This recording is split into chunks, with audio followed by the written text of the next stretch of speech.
Bonjour à tous, je suis Raphaël et je vous emmène voyager avec moi dans le monde de l'ésotérisme, de la spiritualité et de l'invisible. Chaque semaine, nous retrouvons nos invités qui retracent leur parcours qui les ont amenés à se connecter à l'autre monde et nous parlent de leurs facultés extrasensorielles, de leur transformation, de leur prise de conscience et découverte dans les domaines qui les passionnent. Pragmatiques ou non, soyez les bienvenus dans ce nouvel épisode du podcast Les Mondes Subtils.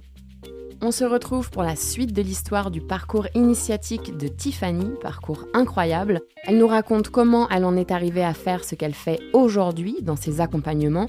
Éclaireuse en voyage intérieur, Tiffany vous plonge au cœur de vos ressentis. Que l'échange se fasse par le verbe ou l'accompagnement par une exploration du corps lors d'une respiration consciente et connectée, Tiffany crée des espaces de guérison et d'enquête intérieure pour vous permettre de vous transformer par le souffle et par l'énergie du feu sacré de la sexualité. Belle écoute. Donc là, je commence ma descente aux enfers. Donc plus d'activité, un divorce, un déménagement, une petite fille qui ne dort pas. Et ça, c'est super. quand même une grande torture. Hein. Pendant 2 ans, ça a été assez difficile. Tu vas en chier et en plus tu ne dormiras pas. Exactement. Pour en chier encore plus. Okay. C'est exactement ce qui se passe. Et donc là, vraiment, je touche le fond et j'ai profondément la sensation que je ne vais jamais m'en sortir.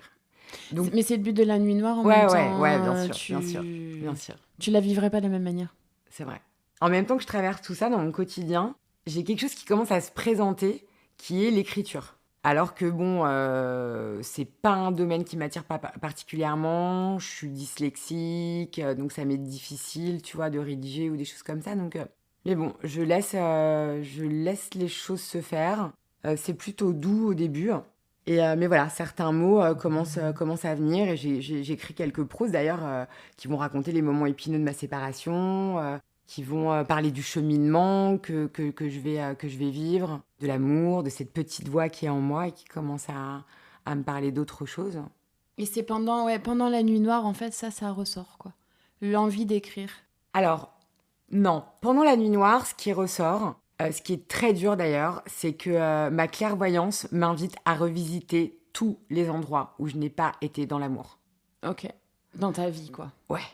Donc toute ma responsabilité au niveau de ma séparation, beaucoup ça. Ouais. Cette séparation m'amène à prendre ma responsabilité. Et là, ça, c'est hyper difficile parce que je ne détourne pas le regard. Mais par contre, je plonge dans la culpabilité. Okay. Et là, c'est hyper dur. Donc, je me fais happer, quoi. Ouais. Donc, ok, je veux bien regarder. Il y a cette forme de courage que j'observe, d'ailleurs. Mais direct, je sais pas comment transmuter ça, en fait. Je me dis, mais en fait, je suis horrible. Je suis horrible et voilà l'impact que ça a eu. Et puis, je vois aussi des conséquences de la manière dont j'étais quand j'étais jeune maman, parce que je sentais d'ailleurs cette période-là aussi qui était difficile pour moi en termes d'accueillir cette responsabilité d'un enfant. Et puis, il y avait encore beaucoup de mémoire de la manière dont ma mère avait pu m'éduquer, mais je sentais cette dualité en moi qui avait l'impression de ne pas être encore la mère qu'elle devait être. Donc, je revisite tout ça, tous les endroits où je me pose des questions sur moi, tout ce qui n'est pas clair, tous les endroits où j'ai été médisante, menteuse, toutes mes ombres en fait, tu vois, tout ça. Sauf que je suis en pleine dépression, quoi. Ouais, c'est pas le moment. Non, mais c'est ça. Non mais ok, je veux bien, mais pareil, pas maintenant. Ouais, pas Est-ce qu'on maintenant. peut décaler un chouïa, juste un chouïa, mais promis, je vais le faire. Mais juste un chouïa. Ouais. Et donc non, bien sûr. Bien sûr que non, c'est maintenant. Tout de suite maintenant, et tu vas bien regarder en face les conséquences de tes actes. Ouais. Et pourquoi tu es là aujourd'hui, en fait. Voilà, donc très très très difficile. Et c'est surtout ça qui ressort pendant la nuit noire de l'âme et la culpabilité. Et puis une chose fondamentale qui me brise le cœur, c'est que je vois à quel point je ne m'aime pas. Comment tu le vois ? C'est pas facile de comprendre qu'on ne s'aime pas. Hein. Non. Je le vois dans le fait... bon, j'ai été pendant une longue période à fond dans les addictions. La cigarette, ça a été une grande histoire d'amour. T'en as même écrit un très beau texte. Ouais, je l'aime beaucoup ce texte. Moi aussi, j'ai beaucoup aimé. Et donc voilà, une grande histoire d'amour. J'ai pris de la cocaïne pendant un certain temps. J'ai bu beaucoup d'alcool. Alors, j'ai envie de te dire, certains te diront, elle exagère, comme tout le monde. C'est un peu tout le problème aussi. Mais voilà, donc j'ai vu toute cette phase-là, j'ai vu tous les endroits où effectivement je sentais que c'était pas OK avec le père de mes enfants, mais j'y allais quand même parce qu'il y avait un manque de confiance, parce que je m'aimais pas assez en fait, et que finalement j'étais pas vraiment sûre de ma valeur. Ouais. Donc je m'oublie à bien des égards, et donc ça se présente à moi, tu vois, à différents endroits. Là où j'ai dit oui alors que non. Voilà, tous ces espaces-là, quoi. Ouais. Mais en tout cas, je touche à un moment donné cette vérité. Et il y a même, tu vois, comme une voix qui crie à l'intérieur de moi. Mais tu ne t'aimes pas. Regarde-le, quoi. Ça, c'est douloureux. Et puis, et à partir de là, à un moment, donc je décide de partir. Enfin, on m'invite à partir dans le pays Qatar, dans l'autre. Je vais rejoindre un ami qui me propose un peu un temps de silence, qui me dit viens te reposer, viens. Et donc je descends, et après toutes ces épreuves successives, et quand j'arrive là-bas, je suis dans un hameau qui s'appelle Urbania. Ouais, je me suis toujours dit un jour j'écrirai une histoire, parce que c'est sûr, quoi, ce nom appelle à l'histoire. Ouais. Et quand j'arrive là-bas, j'entends tu es ici chez toi. Et donc un soir, je suis près du feu, il neige, il fait hyper froid, c'est hyper joli. Et j'ai une vision où je sens l'énergie de Yeshua, donc Jésus. Mais j'aime l'appeler Yeshua parce que quand ça se présente à moi, c'est pas Jésus-Christ que je vois en fait. C'est un homme. C'est pas Jésus le Christ, Ouais. c'est Jésus l'homme. Ouais. Je suis complètement d'accord avec toi. Donc je comprends très vite quand même que c'est lui, mais j'ai jamais eu... tu vois, j'ai pas de lien avec la religion, je m'y suis jamais intéressée, mais je sais pas, je le reconnais. Je suis plus proche, tu vois, d'une philosophie animiste que la religion catholique, donc une petite dualité en moi, mais je le reconnais, et d'ailleurs tout de suite, je dis ah non, mais de toute manière, tu n'es pas plus important que moi. Et j'entends dans mon fort intérieur, oui, tu as raison, c'est pour ça que tu me vois. Ça lui va tellement bien de répondre un truc comme ça.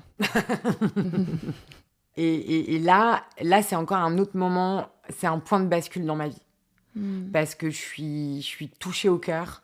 Je sais pas encore trop pourquoi, comment, parce que tu vois, ma première réaction, c'est quand même un peu de repousser. Mais il se passe quelque chose de très fort.